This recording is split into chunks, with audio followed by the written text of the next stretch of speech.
सो hi everyone. मैंने इस topic के ऊपर एक पीपीटी बनाया है जिसको मैं इस वीडियो में डिस्कस कर रहा हूँ। Okay, so if you want a quick revision of the topic तो आप नीचे जाके उस पीपीटी लिंक पे क्लिक कर सकते हो, जिससे कि आपको इस वीडियो को पूरा देखने की ज़रूरत नहीं पड़ेगी। Okay, so have a nice day. French revolution से लेकर ट्रीटी ऑफ वियना तक यूरोप इन 18th सेंचुरी एक कोर सेंटर बन चुका था फॉर रिवॉल्यूशनरी वॉर्स। आइए आज उन्हीं कुछ रिवॉल्यूशनरी वॉर्स को देखें in our topic rise of nationalism in Europe. Okay, so let's see this painting first. सो क्या हो रहा था कि 18th सेंचुरी में बहुत सारे जो आर्टिस्ट थे, नहीं तो बहुत सारे जो राइटर्स थे, वो इमेजिन कर रहे थे कि अगर अगर सब लाइक माइंडेड लोग साथ में आ जाए एक नेशन में, मतलब नेशन स्टेट का आइडियोलॉजी बना रहे थे वो लोग अपने दिमाग में। तो वैसे ही फ्रेडरिक सोरियो था, जो कि एक फ्रेंच आर्टिस्ट था। ओके, तो उस फ्रेंच आर्टिस्ट ने 1848 में चार प्रिंट्स निकाले। उनमें से एक प्रिंट जो है वो हमारे सामने है अभी। So first thing here we can see a statue. Okay, statue के एक हाथ में एक टॉर्च है, right. So it is the torch of enlightenment, जो हम यहाँ पे देख सकते हैं। टॉर्च ऑफ एनलाइटनमेंट दिखाता है कि फ्रीडम और लिबर्टी की भावनाओं को दिखाता है। ओके, उसके से दूसरे हाथ में अगर हम यहाँ देखें तो इधर है charter of rights of man. Charter मतलब क्या? एक कॉन्स्टिट्यूशन जैसी बुक। ओके, कॉन्स्टिट्यूशन जैसी बुक जो क्या दिखा रही है, जो लॉ एंड ऑर्डर के बारे में फॉलो कर रही है। सो बेसिकली जो फ्रेडरिक सोरियो है, ही वांट्स टू से अस दैट डेमोक्रेसी जो है, डेमोक्रेसी के दो लिम्स होते हैं। First is freedom of expression, like freedom to do whatever you want. And secondly it is की कॉन्स्टिट्यूशन, मतलब लॉ एंड ऑर्डर, मतलब लिबर्टी रहनी चाहिए एंड लॉ एंड ऑर्डर रहना चाहिए। ओके, अगर हम इस प्रोसेशन को देखिए तो देखो हमारे पास लॉन्ग बहुत बड़ा मार्च दिख रहा है लोगों का। लोग बहुत सारा फ्लैग्स लेके चल रहे हैं, राइट। अगर हम टॉप पे देखें, एकदम आगे देखें स्टैचू के, हमें दिखेगा यूएस और फिर Switzerland. Okay, so what does this mean? This means कि यूएस मतलब अमेरिका और स्विट्जरलैंड उस टाइम पे ऑलरेडी नेशन स्टेट बन चुके थे। उस टाइम पे वो लोग ऑलरेडी डेमोक्रेसीज में तब्दील हो चुके थे। ओके, मीन वाइल अगर हम यहाँ पे देखें तो फ्रांस, ये फ्रांस का फ्लैग है, राइट। फ्रांस का फ्लैग जस्ट नाउ यहाँ पे पहुंचा है। फ्रांस का फ्लैग जस्ट नाउ इस स्टैचू के पास पहुंचा है। मतलब फ्रांस को जस्ट नाउ डेमोक्रेसी डेमोक्रेसी आने लगी है फ्रांस को। ओके, सिमिलरली उसके पीछे देखिए, अगर आप पीछे जर्मनी है। Okay, so interesting point is this कि Germany at that time was a confederation of 39 states. Confederation मतलब क्या? मतलब एक ग्रुप था। ओके, मतलब कोई एक नेशन नहीं था जर्मनी नाम का। उधर सिर्फ जर्मन स्पीकिंग कुछ कुछ लोग रहा करते थे, फिर वो सब साथ में रहा करते थे। साथ में भी नहीं, वो सब भी बिखरे रहा करते थे। और फिर उन सब का एक जर्मन कॉन्फेडरेशन था। ओके, तो जर्मनी का फ्लैग है, फिर पीछे ऑस्ट्रिया हंगरी है, इटली है, वो सब है। So what does this mean is, जो भी स्टैचू के पीछे है, ओके, वो लोग अभी भी डेमोक्रेसी के लिए लड़ रहे हैं। ओके, अगर हम ये तीसरी बात क्या देखें, तीसरी बात अगर देखें तो नीचे हमें बहुत सारे सिंबल्स और फ्लैग्स दिख रहे हैं। तो ये सिंबल्स किसके हैं? ये सिंबल है ऑटोक्रेसी के सिंबल्स। ऑटोक्रेसी मतलब जो भी ये राजा महाराजा थे, नहीं तो जो भी डिक्टेटर्स थे, उनके जो सिंबल्स है ना, वो रहते हैं ऑटोक्रेसी के सिंबल्स। तो ये सब ये नीचे गिरे हुए हैं और लोग उनके ऊपर चल रहे हैं, राइट। सो इससे पेंटर जो है वो ये दिखाना चाहता है कि लोगों ने ऑटोक्रेसी को बंद करने के लिए बहुत बड़ा ये मार्च निकाला है। Okay, they want to stop autocracy and they want to move towards democracy. Okay, ऊपर अगर हम देखें तो गॉड एंड एंजल्स, गॉड और उसके एंजल्स सबको फ्रेटर्निटी से ब्लेस कर रहे हैं। फ्रेटर्निटी मतलब भाईचारे से ब्लेस कर रहे हैं। सो it is set that God wants unity among people. Okay, God को क्या चाहिए कि ये सब लोग यूनाइटेड रहे, ये सब लोग एक nation state, similarly nation state का ये आइडियोलॉजी है कि सब लोग यूनाइटेड रहे, सब लोग लाइक माइंडेड रहे और सब लोग साथ में पीस के साथ रहे। ओके, तो हमें इस पेंटिंग से ये दिखाई दे रहा है। अगर हम देखें आगे जाके, ओके, सो लेट्स सी। सी, इस पेंटिंग का नाम है March toward democracy and socialist republic. Okay, so in 1848 Frederic Sorrieu's first print shows people belonging to all classes of Europe and America marching towards the Statue of Liberty। तो ये जो लोग थे, okay, वो ऐसे नहीं कि सिर्फ एलिट्स चल रहे हैं, नहीं तो नहीं ऐसे नहीं कि सिर्फ पेजेंट्स चल रहे हैं, नहीं तो ऐसे नहीं कि सिर्फ वर्किंग क्लास चल रहे हैं। हर एक क्लास के लोग चल रहे हैं। ओके, फ्रीडम की तरफ, लिबर्टी की तरफ। स्टैचू ऑफ लिबर्टी के पास टॉर्च ऑफ एनलाइटनमेंट है और charter of rights of man. Okay, so वो क्या दिखाते हैं? Liberty and rule of law. America and Switzerland आगे हैं and then France just now पहुंचा है। Okay, and Germany is not unified yet. उसके पीछे बहुत सारे किंगडम्स है, ऑस्ट्रिया हंगरी का किंगडम है, किंगडम टू सिसिलीज है, नहीं तो फिर जर्मन कॉन्फेडरेशन भी है पीछे। फिर और क्या क्या है पीछे? पीछे इटालियन किंगडम भी है, मतलब सार्डिनिया पिएडमोंट था और फिर बाकी सब भी था। ये तो फिर बैल्कन स्टेट्स है, वो भी है उसमें। ओके, ऑटोमन एम्पायर वो सब है।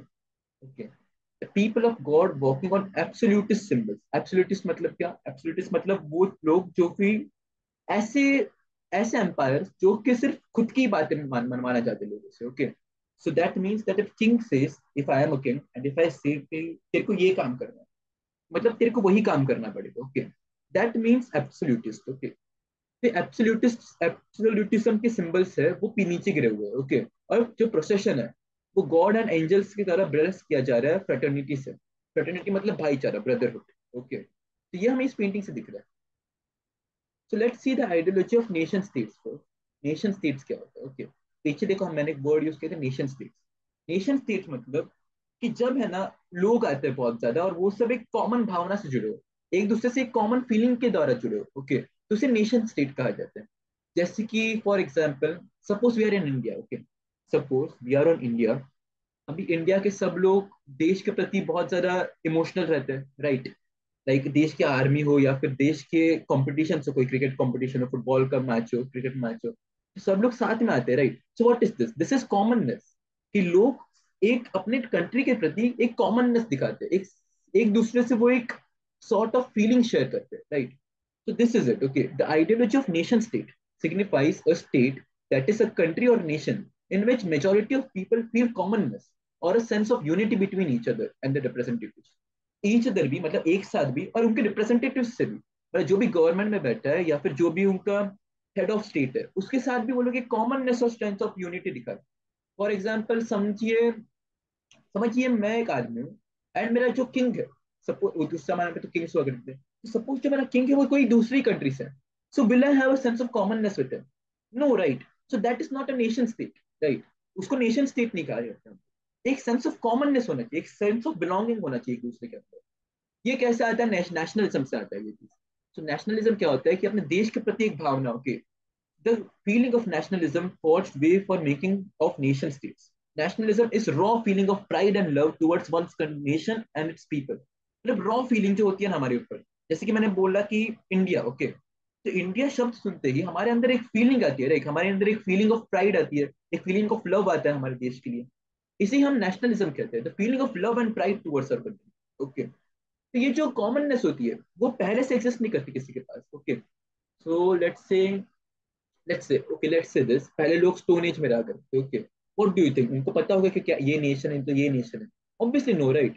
तो ये नेशन कैसे बनाया उन्होंने? नेशन इस ऐसे बनाया कि उन्होंने एक दूसरे से कॉमन विचारों के बेस्ड उन्होंने एक दूसरे के ग्रुप्स बनाए और वो ग्रुप्स जाके नेशंस में तब्दील हुए, right? So that's what we want to say here, कि commonness doesn't exist from start, it has to be realised by people through struggles and hardships. Struggle और हार्डशिप करके लोगों को कॉमननेस को रियलाइज करना पड़ेगा, लोगों को अपने नेशनलिज्म को रियलाइज करना पड़ेगा। Okay, let's go next. Now we will learn about the French Revolution and spread of nation-state idea in Europe. Okay. So it all starts from France. Okay, कि फ्रांस में क्या होता है? फ्रांस में एक बहुत खतरनाक सा रिवोल्यूशन टेक प्लेस होता है। रिवोल्यूशन मतलब क्या होता है कि जो किंग होता है, ओके, किंग को डिथ्रोन किया जाता है और फिर लोग अपना ही एक किंग बिठाते हैं। Okay, so let's see how it happened. French Revolution of 1789. So see, Louis XVI, the Emperor of France, was overthrown after several incidences, such as Bastille prison storming, and executed by people of France and replaced by a States General, known as National Assembly. Constitution was proclaimed in the nation. तो अभी देखिए क्या हुआ। Louis 16 था ना, वो राजा था France का, ठीक है? अभी जो राजा था फ्रांस का वो बहुत ज्यादा एलिट्स को फेवर करता था, एलिट्स और एरिस्टोक्रेसी को। एरिस्टोक्रेसी मतलब क्या? अमीरों का राज, बेसिकली अमीर लोग का राज। ओके, तो फिर एरिस्टोक्रेसी को बहुत ज्यादा फेवर करता था लुइस 16। इससे तंग आके जो आर्मी है, आर्मी तो किससे बनती है? आर्मी तो अमीरों से नहीं बनती है। अमीर आर्मी जो होती है वो तो पेसेंट से बनती है ना, जो काम करने वाले लोग हैं उनसे बनती है। तो जो आर्मी है और जो पेसेंट्स है और जो वर्किंग क्लास है, इन्होंने क्या किया? इन्होंने इन्होंने कू ऑर्गेनाइज किया। कू मतलब क्या? इन्होंने एक क्रांति ऑर्गेनाइज की। ओके, एम्परर के खिलाफ, मतलब लुइस 16 के खिलाफ। तो इन्हें बहुत सारे काम किए ऐसे जिससे कि एम्परर का रेपुटेशन खराब हो और एम्परर निकल जाए बाहर से। For example Bastille prison storming. Bastille prison storming मतलब क्या? बास्टिल नाम का एक प्रिजन था। ओके, उस प्रिजन को ये लोग ने टेक ओवर कर लिया, सब फ्रांस के लोगों ने उस प्रिजन को टेक ओवर कर लिया। ओके, फिर लुइस 16 जो था उसको एग्जीक्यूट कर लिया लोगों ने। एग्जीक्यूट मतलब उसको मार डाला। Okay, Louis 16 was killed by people of France, और उसको रिप्लेस किया गया एस्टार्स जनरल से, नोन एज नेशनल असेंबली। मतलब लोगों ने खुद का एक नेशनल असेंबली बनाया by election. Okay, this is very important कि लोगों ने इलेक्शन किया, वहां पे लोगों ने कॉन्स्टिट्यूशन को प्रोक्लेम किया। So can you see liberty here? Right, हम लोग लिबर्टी देख पा रहे हैं ना यहाँ पे। लिबर्टी के दो लिम्स क्या होते थे? एक तो होता था लिबर्टी, और दूसरा क्या होता था? राइट्स और कॉन्स्टिट्यूशन। तो यही तो हो गया ना, people got liberty of selecting their own leader, और सेकेंडली क्या हो गया? कॉन्स्टिट्यूशन भी प्रोक्लेम किया गया। तो यहाँ पे फ्रांस जो है वो एक प्रॉपर डेमोक्रेसी के रूप में आ गया सामने। Okay, the ideas of la patrie et le citoyen were engrossed in the minds of revolutionaries which simplified unity among people. Okay, अभी ये देखते हैं हम लोग। लापात्री, लापात्री मतलब फादरलैंड। जैसे कि हमारे यहाँ पे मदरलैंड होता है ना, मातृभूमि होती है ना, तो वहां पे क्या होता है? वहां पे फादरलैंड होता है, लापात्री होता है। ऊपर से क्या होता है? एंड सिटोयन, सिटोयन मतलब सिटीजन। तो मतलब दो, जो भी रिवॉल्यूशन हुआ था, ओके, वो बेसिकली दो पॉइंट्स पे था। दो पॉइंट्स से वो लोग है ना एक दूसरे से यूनाइटेड थे। एक तो था कि दोनों सेम मदरलैंड से बिलोंग करते, उधर यहाँ पे फादरलैंड कहते हैं, तो दोनों सेम फादरलैंड से बिलोंग करते, ओके। तो जो फ्रांस की जो जमीन है, ओके, तो दोनों लोग सेम जमीन से, सेम फ्रांस की बाउंड्रीज से ही है, इसलिए लोग यूनाइट हो गए, ओके। दूसरी बात क्या है? सिटीजन्स। तो सेम सिटीजन्स रहते हैं ना, जब सिटीजन्स के अंदर एक कॉमननेस आ गया, ओके, एक दूसरे के प्रति, इसलिए ideas of the patrie et the citoyen were engrossed in the minds of revolutionaries which signified unity among people. Okay, इससे लोगों के बीच में यूनिटी आ गई। The French proclaimed a new tricolour flag, hymns and songs were composed, oaths were taken, weights and measures were generalized, and internal custom duties were abolished. Also, French language was encouraged over other dialects. तो ये France ने क्या किया? जो France की अलग से जो नेशनल असेंबली आई थी इलेक्ट करके, उन्होंने क्या किया? पहले तो उन्होंने एक नया फ्लैग बनाया, ओके। फ्रांस का जो फ्लैग था, एक एम्परर का फ्लैग होता था, ओके, उस टाइम पे गोल्डन कलर का फ्लैग होता था, उसको उन्होंने हटा दिया, ओके। और उन्होंने अभी जो हम फ्रांस का देखते हैं रेड व्हाइट ब्लू कलर का फ्लैग, उस फ्लैग को उन्होंने डाल दिया। उस फ्लैग को उन्होंने नया फ्लैग घोषित कर दिया फ्रांस का। फिर हिम्स एंड सॉन्ग्स कंपोज किए, मतलब बहुत सारे गाने लिखे नए नए फ्रीडम के ऊपर। फिर ओथ्स ली, जैसे कि हमारे यहाँ पे ओथ सेरेमनी होती है इलेक्टेड लीडर्स की, वैसे वहां पे भी oath ceremony, okay. Base and major for generalised.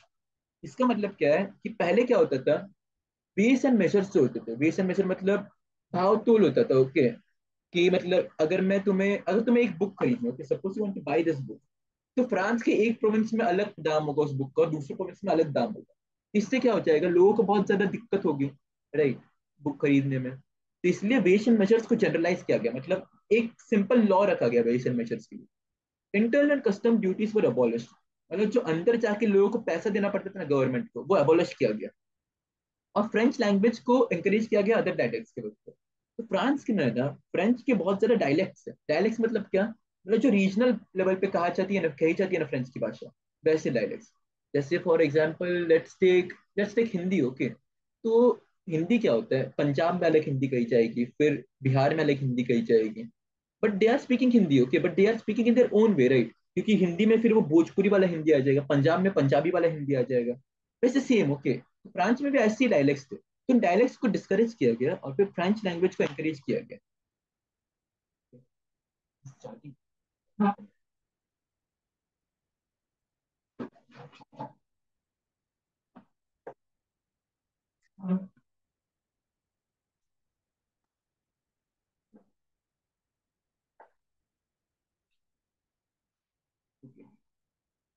French conquest, okay. अभी क्या हुआ देखिए, फ्रांस में रिवॉल्यूशन हुए, राइट। अब फ्रांस में जो रिवॉल्यूशनरीज थे उनको लगा कि ओके, हमने रिवॉल्यूशन कर दिए, अभी तो हमने सिर्फ फ्रांस को फ्री किया ना, बट बाकी सब जगहों पे अभी भी एम्परर्स वगैरह हैं। So imagine this, okay, if you are free और बाकी सब मोनार्की से, बाकी तुम्हारे आजू बाजू में, तो क्या होगा? तुम्हारे देश को उनसे खतरा होगा ना बहुत ज्यादा, because they want you also to become a monarchy. क्योंकि उनके लिए क्या है? If if you are a monarch, okay, अगर तुम एक राजा हो, ओके, तो तुम चाहोगे तुम्हारा बाजू वाला भी राजा हो, फिर तुम उससे डील कर पाओगे ना अच्छे से। और समझो तुम राजा हो, फिर बाजू वाला एक इलेक्टेड मेंबर है, फिर उसके बाजू वाला एक और डिक्टेटर है, तो डील करना एक दूसरे से मुश्किल हो जाएगा, क्योंकि दो सब लोग अलग अलग तरह से पावर में आए हैं, राइट। इसलिए फ्रांस के जो बाजू के लोग थे वो चाहते थे, मतलब बाजू की कंट्रीज थे, जर्मनी हो गया, नहीं तो इटली हो गया, they wanted they wanted a monarchial system, they wanted autocratic system. Autocratic मतलब मैंने बोला ना, मतलब राजाओं वाला सिस्टम चाहिए। बट जो फ्रेंच के रिवोल्यूशनरीज थे, जो फ्रांस के रिवोल्यूशनरीज थे, वो चाहते थे कि सब जगह पे डेमोक्रेसी आ जाए, ओके। डेमोक्रेसी वो क्यों चाहते थे? क्योंकि same example, okay, suppose you are from a democracy, so you don't want your opposite kingdom to be of dictatorship, right? So let's learn about French conquests. The French revolutionaries declared liberating people of Europe from despotic regimes as their mission. Okay. तो जो people of Europe थे उनको despotic regimes मतलब क्या? वही SIM राजाओं वाला regimes, dictatorships वाला रेजिम्स, नहीं तो ऑटोक्रेटिक रेजिम्स, इन सबको हटाने के लिए फ्रेंच रिवोल्यूशनरीज ने इनको अपना मिशन बना लिया। फ्रेंच रिवोल्यूशनरीज ने ये बोला कि ये हमारा मिशन है कि हम इन सबको लिबरेट करेंगे, इन सब के आतंक से। The French were seen as harbingers of liberty, such as the French armies moved into states of Europe like Holland, Belgium and Switzerland. French आर्मीज ने बाकी सबके ऊपर अटैक करना चालू कर दिया और ये कहने लगे कि भाई हम तो लिबर्टी ला रहे हैं तुम्हारी तरफ। तो इसमें फ्रेंच आर्मी का भी फायदा है और इसमें लोग भी इसको ऐसी परसीव कर रहे थे कि ये लोग हमारे लिए लिबर्टी ला रहे हैं। क्योंकि लोगों का क्या था, लोग पहले पहले क्या था, पहले लोग राजाओं के इसमें बहुत ही टॉर्चर्ड फील करते थे। बट उसके बाद जब भी फ्रांस में रिवोल्यूशन हो गया, उसके बाद लोगों को क्या हो गया, लोगों को एक होप दिखाई पड़ गई कि अभी हमें लिबर्टी मिलेगा, अभी finally we will be free. Okay. Jacobin clubs were set up in different regimes of Europe, which orchestrated revolutionary wars and nationalistic ideas. इसका मतलब क्या है? जैकोबिन क्लब्स ये एक प्रकार के क्लब्स थे जो कि फ्रीडम के ऊपर बात करते थे, जो कि डेमोक्रेसी के ऊपर बात करते थे। तो फ्रेंच रिवॉल्यूशन से इंस्पायर करके ये सब क्लब्स जो है ना वो अलग अलग कंट्रीज में सेटअप किए गए थे, ताकि वो और भी लोगों को ट्रेन कर पाए डेमोक्रेसी के ऊपर, वो और भी लोगों को फायदे समझा पाए डेमोक्रेसी के ऊपर। ओके। और वो रेवोल्यूशन करा पाए वहां पे उस देश में। Okay. Bastille and palace fort, castle fort, ये देखो एक इमेज है पॉपुलर। तो एक ऑस्ट्रियन, यस, एक ऑस्ट्रियन आर्टिस्ट था most probably. Okay, we have no name written but anyways. Okay. German almanac. तो जर्मनी के एक एल्मेनाक था, एल्मेनाक मैंने समझता एक मैगजीन टाइप थी। उसमें है ना एक फोटो बहुत ही ज्यादा प्रिंट किया गया था। ओके। तो एक आदमी ने एक फोटो प्रिंट कर डाला। It was about castle fortress. तो जर्मनी में है ना कैसल फोर्ट्रेस नाम की एक जगह हुआ करती थी। Okay. It was like it was like sideways of Bastille fortress. मतलब क्या, बास्टिल जो था, बास्टिल को तो फ्रेंच लोगों ने ये कर दिया ना, बास्टिल को स्टॉर्म कर डाला, मतलब बास्टिल फोर्ट्रेस को छीन लिया था रिवॉल्यूशन में। तो वो आदमी क्या दिखाना चाहते थे इस इमेज से क्या दिखाना चाह रहे हैं हम लोग कि बास्टिल फोर्ट्रेस इस जगह पे और ये कासल फोर्ट्रेस इस जगह पे। तो वो आदमी जो है जर्मन सब ये चाहते थे कि कासल फोर्ट्रेस को भी हम स्टॉर्म कर जाए जैसे कि बास्टिल फोर्ट्रेस को किया था। ताकि क्या हो जाए, ताकि फिर उधर भी रिवोल्यूशन चालू हो जाए जैसे कि फ्रांस में हो गया था। The French Bastille that was stormed by revolutionaries was placed beside the fortress of Kassel in German Almanac, which inspired for a similar revolution. लोग अभी सेम रिवोल्यूशन हर एक जगह पे चाहते थे। Now next topic is Napoleon Bonaparte and the Napoleonic War. So back story में बताता हूँ। व्हाट हैपेंड वाज कि यूरोप में क्या हो गया, फ्रांस में क्या हो गया, स्पेशली फ्रांस में अभी क्या हो गया, डेमोक्रेसी आ गई थी, राइट? बट वो डेमोक्रेसी जो थी ना, उसमें क्या था, बहुत सारे प्रॉब्लम्स फेस हो रहे थे आर्मी को स्पेशली। तो आर्मी ने क्या किया, आर्मी का एक लीडर था नेपोलियन बोनापार्ट, फ्रेंच आर्मी का एक जनरल था नेपोलियन बोनापार्ट। उसने टेक ओवर कर दिया डेमोक्रेसी को और उसने बोल दिया कि अब से है ना, I am the king, see you will get all the rights, तुम लोग के पास अभी भी लिबर्टी होगा, but I will be the king of France, मैं अभी सोल लीडर हूँ फ्रांस का और फिर मैं सब कुछ एस्टेब्लिश करूंगा। Okay. Let's C. After a series of political struggle in France in 1799, Napoleon, a military general, decided a military coup against France and formed Consulate as the head of the state. This marked the end of democracy in France. Okay. Napoleon ने क्या कर डाला, Napoleon ने 1799 में take over कर डाला France को। Okay, मतलब सब डेमोक्रेसी को हटा दिया और फिर एक कंसुलेट फॉर्म कर दिया, कंसुलेट फॉर्म कर दिया और खुद हेड ऑफ द स्टेट बन गया। तो इससे क्या हो गया, अभी वो हेड ऑफ द स्टेट बन गया। So is he elected right now? The question is he elected right now? No, right, he is not elected right now. So is it a democracy? नहीं, वो डेमोक्रेसी नहीं है, क्योंकि democracy के दो limbs क्या हुआ करते थे, कॉन्स्टिट्यूशन। तो कॉन्स्टिट्यूशन तो है इधर, okay, there are rules here, but liberty नहीं है ना यहाँ पे। People don't have the liberty of electing the representative, so it is wrong, right? तो ये डेमोक्रेसी को एंड हो गया पूरा। In 1804, he brought civil code, aka Napoleonic Code, which gave weight to new reforms, such as right to property. Right to property मतलब क्या? मतलब अगर मेरी जमीन है, ओके, तो मेरी जमीन मेरे से कोई नहीं छीन पाएगा, this is right to property. Okay. तो उसने ये सब चीजें लाए 1804 में, उसने एक सिविल कोड लाया जिसमें उसने ये सब चीजें इंट्रोड्यूस करा दी लॉ में।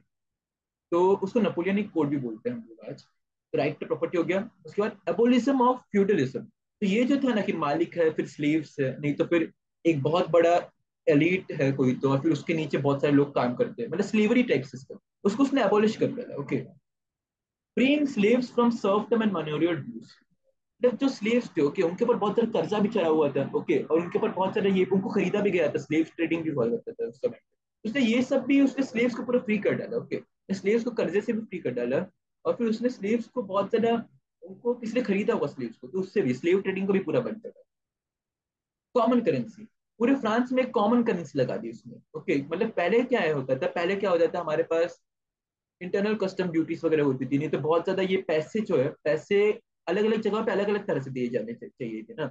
पर अभी ऐसा नहीं होता कि अभी कॉमन करेंसी हो गई फ्रांस में।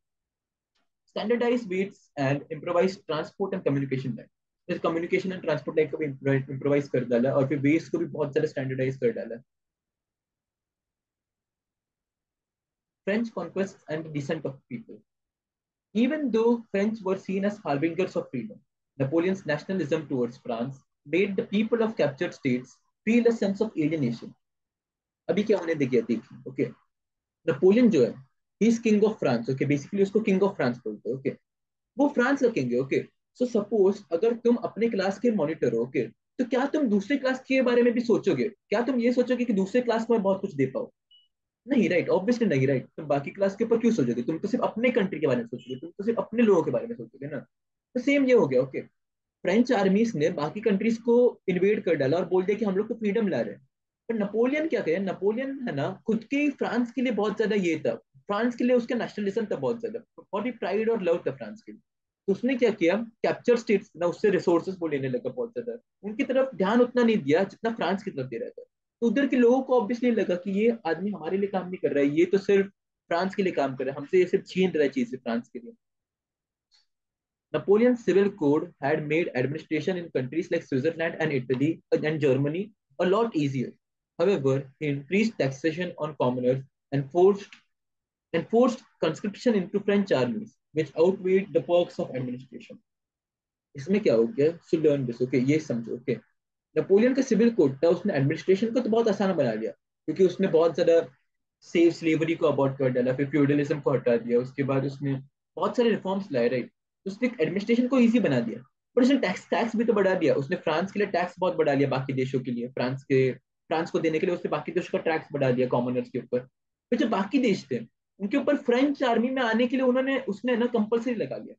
उसने ये बोल दिया कि तुम्हारे लोग जो है, बाकी देशों के लोग, उनको फ्रेंच आर्मी में आना कंपलसरी हो जाएगा, उनको आर्मी में काम करना पड़ेगा।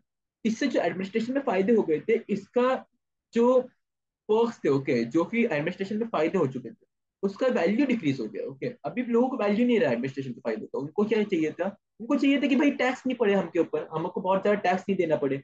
ऊपर से उनको ये भी चाहिए था कि फ्रेंच के आर्मी में हम क्यों जाए, हम फ्रांस के आर्मी में क्यों जाए, हम तो अपने देश की आर्मी में जाएंगे, नहीं तो हम हमारा काम करेंगे ना बाकी सब, हम फार्म्स बनाएंगे, नहीं तो हम एग्रीकल्चर में जाएंगे, बट हम फ्रेंच आर्मीज में क्यों जाए, like there is no sense of this, right. तीसरा पॉइंट है, censorship on art forms, news articles and public meetings was imposed on people which increased dissent among the people. अभी क्या कर दिया उस नेपोलियन ने, उस सेंसरशिप लगा ली, मतलब उसने उसने ना रोक टोक लगा ली कि तुम इतना ही पब्लिश कर सकते हो, तुम मेरे खिलाफ कुछ नहीं बोल सकते। इससे क्या हो गया, लोगों के ऊपर है ना, लोग है ना बहुत ज्यादा ये हो गया, सफोकेशन लोगों को हो गया, ओके, उनको ये हो गया कि हम अपने थॉट्स जो है, नहीं तो हमारे हमको जो कहना है वो सामने वाले तक पहुंचा नहीं पा रहे हमारे लोगों की तरफ, हमारा सब कुछ सेंसर्ड सेंसर्ड हो रहा है, okay. So people did not like this, people को, लोगों को इससे भी बहुत ज्यादा दिक्कत होने लगी। The aristocrats and the people of disoriented European states. Let's see this. Mid 18th century European states. Okay. तब 18th सेंचुरी में, okay, 18th सेंचुरी के मिडिल तक हम यूरोप को देखते कि यूरोप कैसा दिखता था। Eastern and Central Europe, for example, Germany, Italy, and Switzerland, were divided into autocratic rule of kingdoms, duchies, and cantons. तो जैसे कि मैंने कहा, जर्मनी ना को तो कोई देश ही नहीं हुआ करता था, ओके, सिर्फ जर्मन स्टेट्स हुआ करते थे, जर्मन स्पीकिंग स्टेट्स, और वो एक दूसरे के बाजू में हुआ करते थे, बहुत अलग अलग, और डचीज और कैंटन मतलब क्या, तो छोटे छोटे राज्य, छोटे छोटे जो एम्पायर्स होते हैं ना, उनकी तरह हो रहा करते थे, ओके। फिर इटली और स्विट्जरलैंड में भी कुछ कुछ रूल नहीं थे, जैसे कि इटली में सार्डिनिया पिएडमोंट जो इटालियन रॉयल हाउस था उसके साथ था, फिर बाकी ऊपर वाला जो था वो जर्मनी के पास था, फिर नीचे वाला जो था वो किसी और के पास था। तो इटली भी पूरा अनडिवाइडेड डिवाइडेड था पूरा ज्यादा। स्विट्जरलैंड भी जो था वो भी पूरा ऑटोक्रेटिक रेजिम्स के साथ था। ओके, तो स्विट्जरलैंड नाम का एक अलग देश नहीं हुआ करता था उस टाइम पे, एक स्पेशल देश। Okay, let's see example of Habsburg empire, क्योंकि हैब्सबर्ग एम्पायर में ना इतने ज्यादा अलग अलग लोग थे ना कि did not make any sense for them to be together. Okay, तो इसलिए let's see this. Okay, first let's see this Habsburg Empire, with main territories of Austria-Hungary. In whole, Habsburg Empire had a diverse amount of people and territory with different ethnicity and culture, such as, तो फिर ये देखिए, okay, Habsburg empire जो था उसमें Austria और Hungary वाला empire था। ओके, ऑस्ट्रिया हंगरी किधर आते हैं मैप में हम देखेंगे बाद में। ओके, सो ऑस्ट्रिया हंगरी जो था ना उसमें हैब्सबर्ग एम्पायर सेटअप था, and it had a lot of diverse people, और टेरिटरीज भी बहुत डिफरेंट थी। ओके, पहले तो ये देखिए, Alpine regions of Tyrol Austria and Sudetenland. Okay, तो टायरोल और ऑस्ट्रिया थे ना उसके जैसे अल्पाइन रीजन्स थे। अल्पाइन रीजन्स मतलब क्या, तो ठंडे रीजन्स थे। ओके, बेसिकली ठंडे रीजन्स थे जहाँ पे जहाँ बहुत ज्यादा ठंडी पड़ती थी वहां पे, और फिर अलग तरह के लोग रहते थे, मतलब ठंडी में अलग लोग रहते हैं ना ऑब्वियसली, तो वैसे लोग करते थे। ओके, नेक्स्ट कहता है German speaking province of Bohemia, however Italian speaking Lombardy and Venetia. Lombardy and Venetia जो था वो उसमें लोग इटालियन स्पीक करते थे, वेराज जर्मनी में जो था, और जो जर्मन स्पीकिंग लोग थे ना वो बोहेमिया में थे। तो आप देख रहे हैं ना, बोहेमिया एक प्रोविंस है, उसमें जर्मन लोग बहुत ज्यादा हैं। फिर इटालियन लोग जो है वो लोम्बार्डी और वेनेशिया में सेट हो गए। तो फिर इसका मतलब ये है कि लोम्बार्डी और वेनेशिया जो है, ओके, लोम्बार्डी और वेनेशिया जो है उसमें एक अलग ही टाइप के, उसमें सिर्फ इटालियन लोग हैं, और बोहेमिया जो है उसमें सिर्फ जर्मन लोग हैं। तो इसमें सिर्फ एक नेशन वाला भावना कैसे आएगा? लाइक फॉर एग्जाम्पल, नेशन हम एक चीज को कब बोलते हैं, एक नेशन स्टेट हम तब बोलते हैं जब लोग कॉमननेस दिखाए, लोग एक दूसरे के बीच में यूनिटी दिखाए, पर वो यूनिटी तो यहाँ पे नहीं दिख रहा है ना किधर भी। Right, it makes sense, right. 50% mega speaking population of Hungary. Hungary में जर्मन स्पीकिंग भी नहीं है, हंगरी में इटालियन स्पीकिंग भी नहीं है, हंगरी में तो भाई मेगार स्पीकिंग है 50%। दूसरा क्या है, peasants had boundaries but aristocratic Polish dominant in province of Galicia। Aristocratic polish जो थे, पॉलिश पॉलिश भाषा बोलने वाले एरिस्टोक्रेट्स जो थे, एरिस्टोक्रेट्स मतलब अमीर लोग थे, पॉलिश भाषा बोलने वाले, वो गैलिशिया में रहा करते थे। हाउएवर जो पीस पेसेंट्स थे, जो भी गरीब लोग थे, जो भी काम करने वाले लोग थे, वो सब कंट्री के बाउंड्रीज पे रहा करते थे, कंट्री के बीच में नहीं रहा करते थे, वो सब बाउंड्रीज में रहा करते थे हैप्स्टक एम्पायर के। Let's see this. Okay, the rich aristocracy and the emergence of new classes. The rich aristocrat, the rich slash aristocrats were although small in number, but powerful due to their wealth and power ties, like marriage with nobles. तो फिर जो aristocrats हुआ करते थे, okay, aristocrats would marry each other. Okay, वो एक दूसरे से शादी करते थे, ये तो फिर वो बड़े खानदान की लड़की से शादी करेंगे। ओके, तो इसलिए क्या होता था, ये लोग बहुत ही कम है नंबर में, पर क्योंकि ये लोग शादी कर रहे हैं बहुत बड़े बड़े लोगों से, इसलिए इनके पास बहुत सारा पैसा और पावर आ रहा है। Okay, most of the population was made of presents. तो कुछ कम लोग थे वो तो अरिस्टोक्रेट से, जो कि ज्यादा लोग थे। ओके, ज्यादातर लोग उस जमाने में पेजेंट्स थे, और कम, बहुत ही कम लोग थे वो एरिस्टोक्रेट्स थे। तो जो पेजेंट्स थे, ओके, वर्कर्स एंड सर्वेंट्स, उसको क्या है, उन लोगों को है ना हमेशा कॉर्नर पे रखा करते थे वो लोग, हमेशा वो लोग बाउंड्री पे रखा करते थे उनको। जैसे कि फॉर एग्जाम्पल हैप्सबर्ग एम्पायर, जिसका एग्जाम्पल हमने पीछे ही देखा। ओके, पीछे देखा ना हैप्सबर्ग एम्पायर का एग्जाम्पल, तो उसमें पेसेंट पॉपुलेशन था ऑफ बोहेमियंस ऑफ स्लोवैक्स। तो ये देखिए, ओके, पेसेंट पॉपुलेशन भी था, वो भी बहुत ही ज्यादा डिसोरिएंटेड था। फॉर एग्जाम्पल, बोहेमियंस और स्लोवैक्स जो थे वो नॉर्थ में रहा करते थे, क्रोएट्स जो थे वो साउथ में थे, रोमांस जो थे वो ईस्ट ईस्ट ट्रांसिल्वेनिया में थे, वाइल स्लोवेंस जो थे वो कार्नियोला में थे। तो आप देख रहे हैं ये सब जगह जो है, मैं जो बोल रहा हूँ वो सब बहुत अलग अलग जगह है। वहां पेजेंट्स वगैरह रहा करते थे, बहुत ही छोटी छोटी जगह पे रहा करते थे, पर बहुत ज्यादा लोग थे। अभी ये देखिए, The weight of the wake of industrial revolution from England and France in mid 18th and 19th centuries respectively forged existence of new middle class comprising of industrialists, businessmen and professionals. Okay, तो फिर industrial revolution होगा। Okay, industrial revolution मतलब क्या, industries आने लगी, फिर factories setup होने लगी। ये सब पहले इंग्लैंड में हुआ, उसके बाद ये फ्रांस में भी होने लगा। तो इंग्लैंड में ये 18 सेंचुरी में ही हो चुका था, 18 मिड 18 सेंचुरी में, और फ्रांस में ये 19 सेंचुरी तक होने लगा। ओके, तो उससे क्या हुआ, जैसे इंडस्ट्रीज और फैक्ट्रीज है, तो फैक्ट्रीज में तो काम करने वाले लोग लगेंगे, जैसे कि भाई फैक्ट्रीज में बटन चलाने वाला एक लोग लगेगा, नहीं तो फिर एक ऑब्जर्वेशन के लिए लोग लगेगा, नहीं तो कुछ लोग तो भाई काम करने के लिए लगेंगे, वीविंग के लिए कुछ लोग लगेंगे, जैसे कि अगर टेक्सटाइल फैक्ट्री, टेक्सटाइल फैक्ट्री में वीविंग के लिए लोग रहेंगे, नहीं तो फिर उसको मैन्युफैक्चरिंग के लिए भी अलग लोग लगेंगे। तो इससे क्या हो गया, बहुत सारे नए नए ना क्लासेस इमर्ज होने लगे। तो इससे क्या हो गया, force existence of new middle class comprising of industrialist, businessman and professionals. Okay, इसमें जो प्रोफेशनलिज्म जो हो गया, मतलब एक दूसरे से अच्छा कैसे बने, वो एक भावना आ गई लोगों में, प्रोफेशनलिज्म आ गया। उसके बाद बिजनेसमैन भी आने लगे और फिर इंडस्ट्रियलिस्ट भी आने लगे। इंडस्ट्रीज में काम करने वाले लोग जो है वो नए लोग आने लगे। ओके, ये नए क्लासेस इमर्ज होने लगे। Economic hurdles and rise of liberal nationalism. The idea of liberal nationalism. Back in 19th century, national unity was synonymous to liberalism, which meant freedom and equality before law. It meant politically a democratic government elected by consent of people with a constitution. Okay. तो ये देखिए, 19th century में क्या था कि जो national unity था ना, मतलब अगर तुम ये कह रहे हो कि हम लोग सब लोग साथ है, ओके, हम लोग सब लोग नेशन में है, तो इसका मतलब ये था, इसका मतलब सिर्फ ये था कि हम लोग सब लोग फ्रीडम है। ओके, इसका मतलब ये था कि हम लोग सब लोग फ्री रह पाए। इसका कोई ऐसा मतलब नहीं था कि हम लोग नेशन बनाए नहीं तो हम लोग कुछ कंट्री बनाए और एक साथ रहे। इसका मतलब सिर्फ ये था कि अगर हम नेशन के इसमें, मतलब हम लोग सब लोग फ्री रहने चाहिए। That was the meaning of nation, nothing else.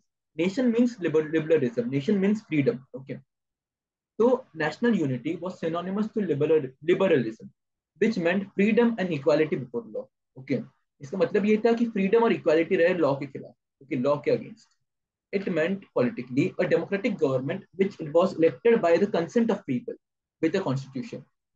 तो जो डेमोक्रेसी था, डेमोक्रेसी का मतलब ये था कि जो पॉलिटिकली, ये मतलब था कि जो गवर्नमेंट बने, ओके, जो भी हेड ऑफ स्टेट बने, वो लोग के द्वारा इलेक्ट हो। ओके, जो लोगों के कंसेंट से इलेक्ट हो। ऐसा नहीं कि वो खुद आ जाए और खुद जाके बैठ जाए और सब खुद का एक कॉन्स्टिट्यूशन बना ले। नहीं, उसका मतलब ये था कि कॉन्स्टिट्यूशन हो और कॉन्स्टिट्यूशन के हिसाब से लोग इलेक्ट करें, और फिर इलेक्शन के बाद वो आदमी को आके बैठे वहां पे। तो डेमोक्रेसी का मतलब लोगों के मन में ये था, ओके, कि नेशनल यूनिटी का मतलब यही है कि भाई हमको फ्रीडम हो पूरा जगह। द लिबरल्स, ओके, लिबरल्स ने क्या डिमांड करना चालू कर दिया, the liberals demanded the inviolability of private property and clerical privileges for middle class.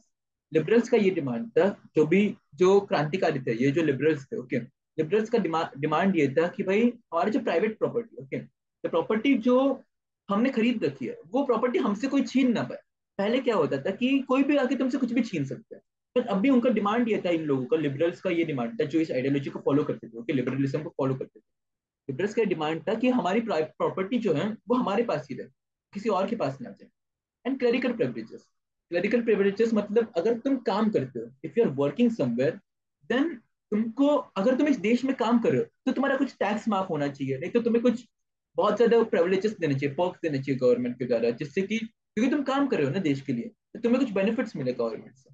Liberals का ये डिमांड था। ओके, हावेवर इनका डिमांड ये जरूर था कि हम सब वोट कर पाए और हमारे वोट वोट के बाद लीडर एक सिलेक्ट हो गया। But however the demand for suffrage, और सफराज मतलब वोटिंग होता है, suffrage slash voting only existed for people who holded property. मतलब ऐसी जो लोग है ना, जिन लोगों के पास प्रॉपर्टी था, उनके पास ये राइट था वोट करने का। जैसे कि समझो, अगर मेरे पास कोई प्रॉपर्टी नहीं है, मेरे पास कोई घर नहीं है, तो मैं वोट नहीं कर सकता उस जमाने में। इनका डिमांड ये था कि भाई अगर प्रॉपर्टी नहीं है तो तुम वोट नहीं कर सकते। ओके, सिंपल इनका डिमांड था। और क्या था, women were reduced to status of minors in authority of husband and children.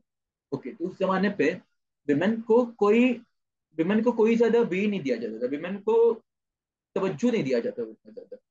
जो भी औरतें थे, औरतों को सिर्फ ये कहा जाता है कि तुम कुछ वोट नहीं कर सकते, तुम्हारा वोट तुम्हारा पति है और तुम्हारे जो बच्चे हैं वही देंगे। ओके, तो उस जमाने में वुमेन के पास कोई प्रिविलेज नहीं था वोटिंग का। अभी जो जेकबिन क्लब्स थे, ओके, जेकबिन क्लब्स हमने देखा ना पीछे जाके, जो रिवोल्यूशनरी क्लब्स बने थे, तो जेकबिन क्लब्स के अंडर भी जो लोग थे ना, वो लोग ने ये डिमांड किया कि only men were allowed suffrage. Okay, मतलब ऐसे नहीं कि प्रॉपर्टी वाले मैन, सब सब मर्दों को सफरेज अलाउ किया जाएगा, सब मैन को वोटिंग अलाउ किया जाएगा। बट स्टिल वुमेन को है ना, वुमेन को स्टिल भी प्रोहिबिट किया गया वोटिंग से। ओके, तो इसमें हमेशा वुमेन को बहुत पीछे रखा गया, वुमेन को वोटिंग का कोई हक ही नहीं दिया गया। Okay, and then only men were allowed to vote.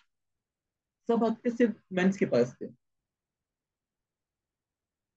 तो लिबरल इकोनॉमिक डिमांड, लिबरल्स जो थे वो उन्होंने स्ट्रेस किया फ्रीडम ऑफ मार्केट के ऊपर, फॉर एन अनडिस्टर्ब ट्रेड। उनको क्या चाहिए था कि मार्केट जो है वो हम एक दूसरे से बहुत आसानी से ट्रीट करते हैं। Okay, transport restrictions on goods and capitals were demanded to be reduced. जो भी रेस्ट्रिक्शन थे कि तुम ये नहीं बेच, समझो मेरे पास वॉलेट है तो मैं वॉलेट किसी को नहीं बेच सकता, नहीं तो मेरे पास बुक है तो मैं बुक किसी को नहीं बेच सकता। ये सब जो रेस्ट्रिक्शंस थे, रेस्ट्रिक्शंस को रिड्यूस करने का डिमांड किया गया लिबरल्स के द्वारा। ओके, सो फर्स्ट ओके मैं ये क्लियर कर देता हूँ कि अभी लिबरल्स जो है वो पावर में नहीं है। ओके, अभी कुछ इलेक्शन वगैरह नहीं हो रहा है। अभी क्या हो रहा है, अभी एक राजा है, राजा पावर में। ओके, ये लिबरल्स जो है वो सिर्फ अपनी डिमांड कर रहे हैं, मतलब ये सब अब सिर्फ प्रोटेस्ट कर रहे हो, ये सिर्फ अपना डिमांड अपने राजा के सामने रख रहे हो। ओके, ये सब लोगों को है ना, लोगों को ये लोग प्रोत्साहित करें कि तुम कुछ रिवोल्यूशन करो और तुम ये सब लॉस लाओ। ओके, तो सपोज एक एग्जांपल देता हूँ मैं रिस्ट्रिक्शंस के ऊपर। अगर तुम्हें हैम्बर्ग से लेके न्यूरेमबर्ग तक जर्मनी में, ओके, 11 कस्टम बैरियर्स लगते थे तुम्हें। अगर तुम्हें एक कपड़ा है ना, अगर समझो तुम्हारे पास एक कपड़ा है, ओके, अगर तुम्हें उसको हैम्बर्ग से लेके न्यूरेमबर्ग तक पहुंचाना है, तो तुम्हें जर्मनी में ही 11 कस्टम बैरियर्स का सामना करना पड़ेगा। तो इतना ज्यादा तुम्हें टैक्स देना पड़ेगा गवर्नमेंट को। और ये प्राइस जो है ना, एक जो ये कपड़ा मैं बेच रहा हूँ, ओके, इसका प्राइस था वो अलग अलग कंट्रीज, मतलब अलग अलग प्रोविंसेस में अलग अलग था। ओके, जर्मनी में ही, ओके, अलग अलग कंट्रीज में नहीं बोल रहा हूँ, अलग अलग स्टेट्स जो है ना जर्मनी के, उसमें ही अलग अलग था इसका प्राइस। इससे ट्रेडिंग में बहुत ज्यादा डिफरेंट हुआ करता था, right. Even the prices of goods were different in different provinces of the same state. Okay, to solve this complication, ये सब कॉम्प्लिकेशन जो हुआ करते थे ना, उनको सॉल्व करने के लिए Zollverein Zollverein Customs Union was initiated by Prussia in 1834। 1834 में प्रशिया ने Zollverein Custom Union ये संस्था जो है वो स्थापित कर दी। ओके, इसने क्या क्या काम किया ये देखते हैं। उसने यूरोप में पहले 30 करेंसीज हुआ करती थी, 30 करेंसीज हुआ करती थी। उस 30 करेंसीज को उन्होंने दो पे आला के रख दिया। ओके, उसने उन्होंने 30 को दो पे ला के रख दिया। ओके, तो ये तो बहुत अच्छी बात हो गई ना कि अभी कम करेंसी है तो ट्रेडिंग करना बहुत आसान हो जाएगा, खरीदना और बेचना आसान हो जाएगा। टैरिफ बैरियर्स वर एबॉलिश्ड। जो भी टैक्स वगैरह टैक्स दिया जाने वाला था इन कंट्रीज, जो भी इन कंट्रीज ने ये सॉल्वेरियन कस्टम्स यूनियन में जो एग्रीमेंट बना उस पर साइन किया, ओके, तो उन कंट्रीज ने ये डिसाइड किया कि हम हमारे बीच में जो ट्रेड होगा उसमें हम टैक्स नहीं लेंगे उतना ज्यादा। ओके, ये सब बैरियर्स हम हटा देंगे।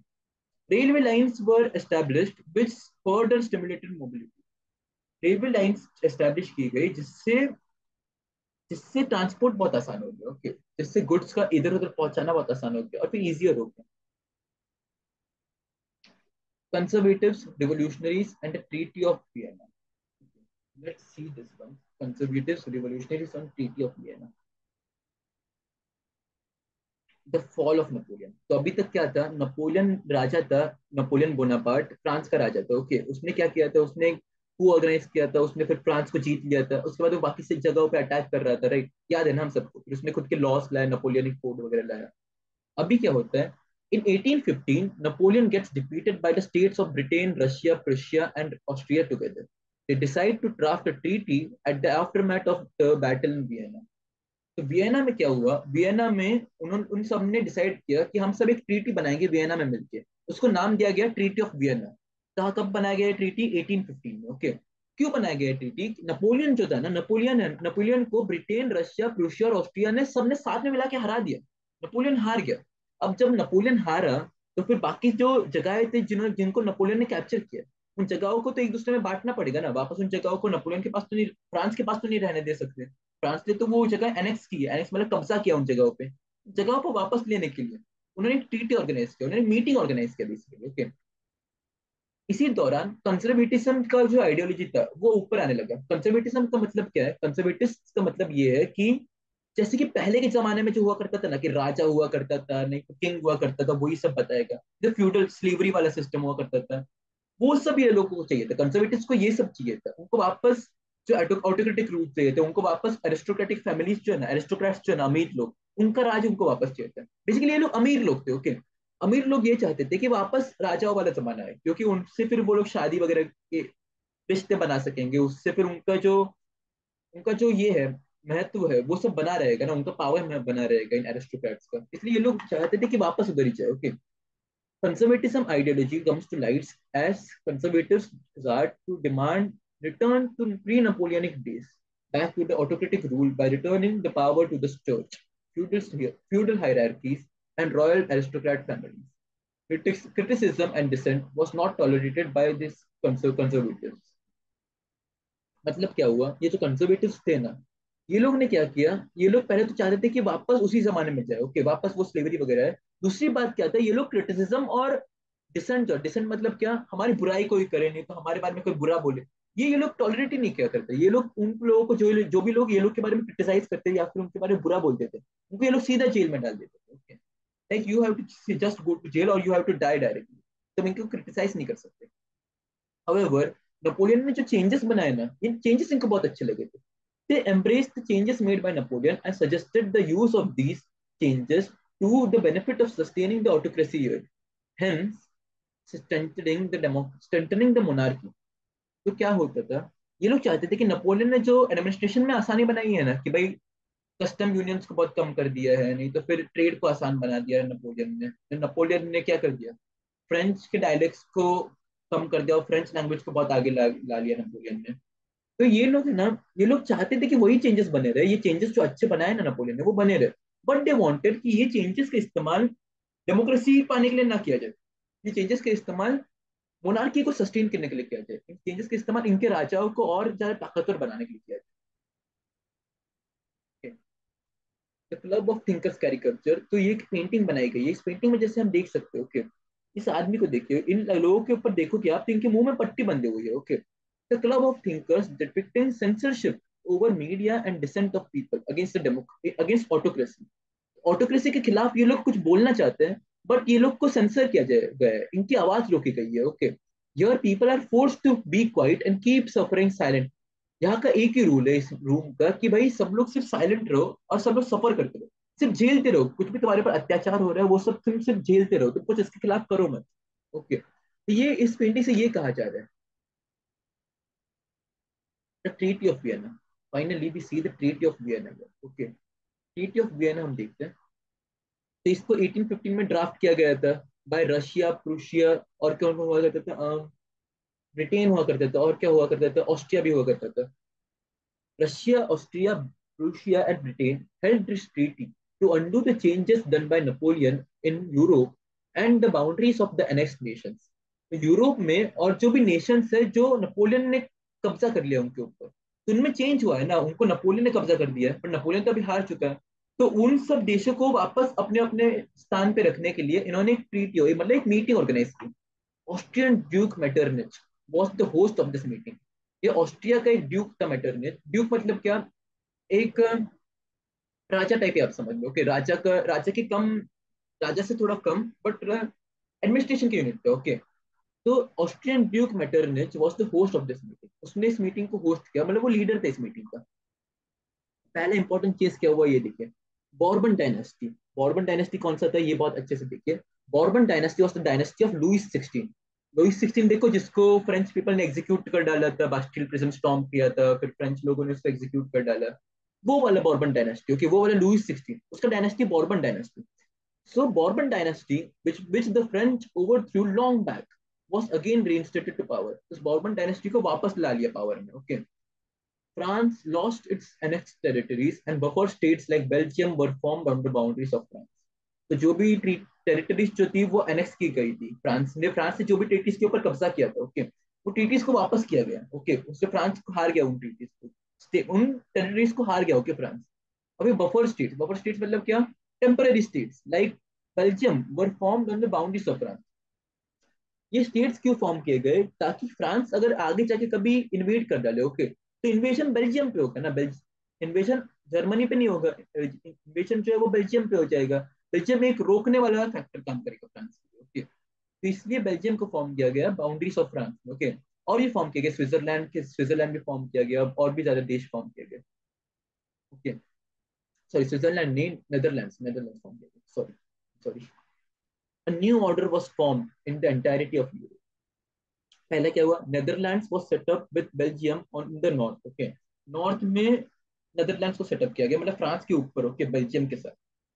Gennova was added to Sardinia Piedmont in the south. हम देखेंगे सार्डिनिया पिएडमोंट के ऊपर देखेंगे, इटालियन प्रोविंस है, ओके, वो एक आइलैंड टाइप है, जो कि इटाली के जस्ट इधर, इटाली के जस्ट लेफ्ट वेस्ट में आता है, ओके, लेफ्ट में आता है, वेस्टर्न साइड।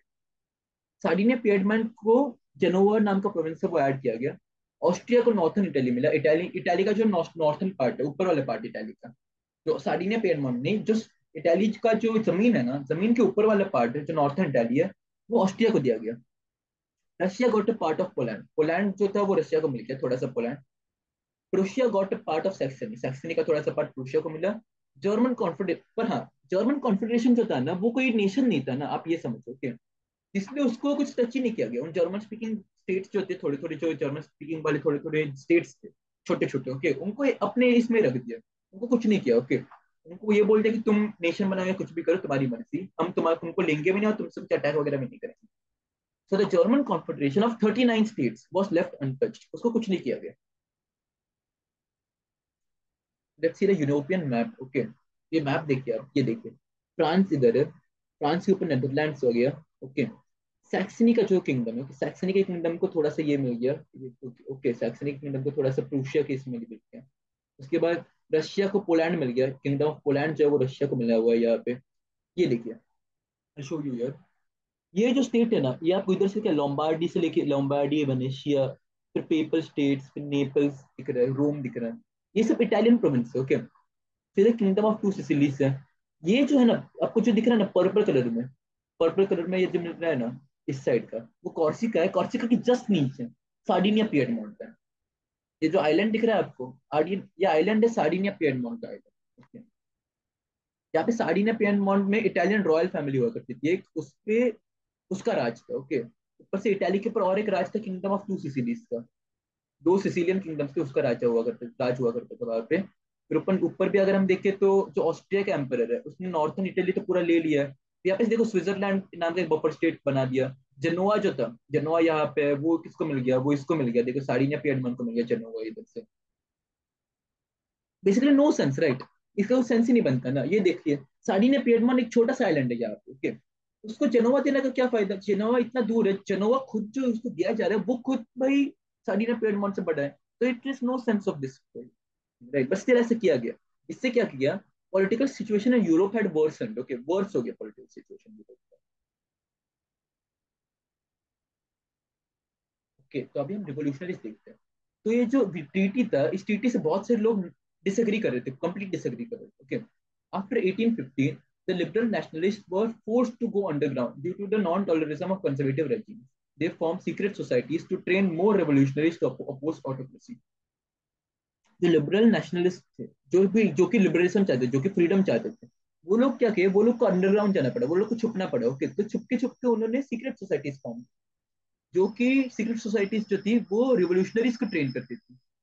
वो है ना, लोगों को ट्रेन करती थी जिससे कि वो लोग रिवोल्यूशंस को पार करें। सॉरी,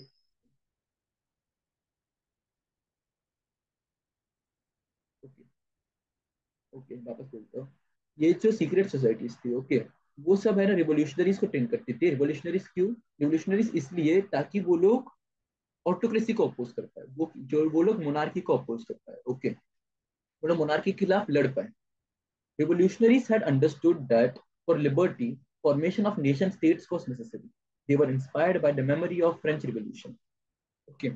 Revolutionaries को ये समझ आ गया था कि लिबर्टी के लिए, अगर तुम्हें लिबर्टी चाहिए और फ्रीडम चाहिए, या फिर तुम्हें अगर एक्चुअली में फ्रीडम चाहिए, ओके, तो पहले तुम्हें नेशन स्टेट्स बनाने पड़ेंगे, मतलब पहले तुम्हें नेशन के रूप में साथ में आना पड़ेगा, फिर तुम फ्रीडम ले सकते हो, ओके। ये सब समझ गए थे रिवोल्यूशनरीज, इसलिए। और ये लोग, फ्रेंच रिवोल्यूशन जो था ना, फ्रेंच रिवोल्यूशन हुआ था ना just no 1789 mostly, I don't know for sure, but हाँ, फ्रेंच रिवोल्यूशन जो हुआ था ना, उससे इंस्पायर हो चुके थे ये लोग। ये लोग मतलब ये जानते थे कि रिवोल्यूशन हो सकते हैं, अगर हम ट्राई करें तो रिवोल्यूशन हम कर सकते हैं, बस हमें थोड़ा सा और ज्यादा पावर चाहिए। रिवोल्यूशनरीज थे वो डायरेक्ट अपोज करते थे, वो direct, revolutionaries were in direct opposition of the treaty of Vienna and the changes made by the treaty in Europe, restoring feudalism and autocracy. तो इन ट्रीटी ने है ना फ्यूडलिज्म और ऑटोक्रेसी को वापस लाया, इन्होंने स्टेबल स्लेवरी को वापस लाया इन ट्रीटीज में, इन्होंने राजा और महाराजाओं को इनको इन्होंने वापस लाया। इससे क्या हो गया, लोगों का डेमोक्रेसी जो था वो खत्म हो गया पूरा ज्यादा।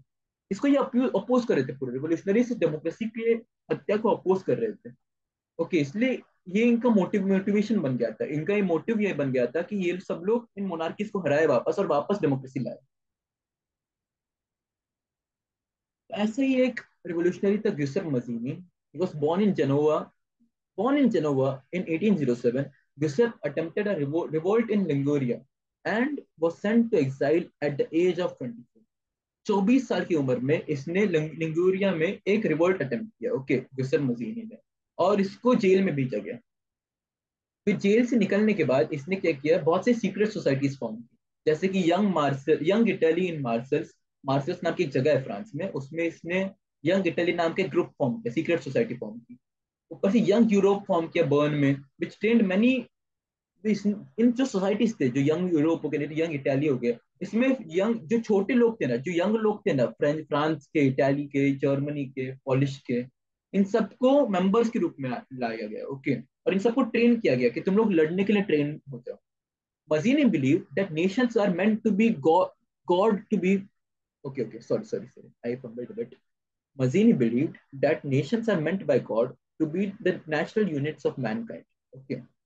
मजीनी का ये बिलीव था कि जो नेशंस है, जो भी कंट्रीज है, नेशंस है, वो भगवान चाहते हैं ये कि वो है ना, लोगों के नेचुरल यूनिट्स बन के रहे, लोग मतलब साथ में रहे, okay. So he meant that God wants people to be together. Hence, for liberty of Italy, he wanted Italy to first become a complete nation state. वो पहले ये चाहता था गुस्सेप मसीनी कि first Italy becomes a complete nation state, उसके बाद ही उसके अंदर हम डेमोक्रेसी ला पाए। तो बेसिकली ये wanted a revolt in Italy, वो चाहता था कि लोग एक साथ आए पहले, उसके बाद हम तुमको जाके, मतलब मोनार्की, वो चाहता था कि मोनार्की पहले लोगों को एक साथ लाए, फिर जाके वो मोनार्की के ऊपर अटैक करेगा, फिर जाके वो एक अपना डेमोक्रेसी रूल स्टार्ट करेगा। ओके, समझ रहे हो आप? क्रोनोलॉजी समझ रहे हो आप? This frighten the conservatives to the point. इससे कंजर्वेटिव्स इतना डर गए कि जो ड्यूक मेटरनिच था ना, वो देखो ऑस्ट्रियन ड्यूक मेटरनिच, उसने ये कहा कि Mazzini one of the most dangerous enemy है सोशल ऑर्डर का। He named Mazzini as the most dangerous enemy of social order, okay. उसने ये सीधा बोल दिया, इतना डर गए थे वो सब लोग इस आइडियोलॉजी से, okay. So will stop here only for now, okay. So I know obviously कि मैं बहुत ज्यादा फंबल कर रहा हूँ और फिर बहुत सारी चीजें नहीं बोल पा रहा, okay. So because this is like, हाँ, क्योंकि ये मेरा फर्स्ट अटेम्प्ट है ये सब करने के लिए, तो फिर हाँ, बहुत ज्यादा फंबल हो रहा है और बहुत ज्यादा उससे उतना अच्छा मैं एक्सप्लेन नहीं कर पा रहा हूँ mostly, but then this was it. अगर तुम्हें पीपीटी चाहिए ये वाला तो फिर नीचे डिस्क्रिप्शन में होगा, और फिर पार्ट 2 में जल्दी अपलोड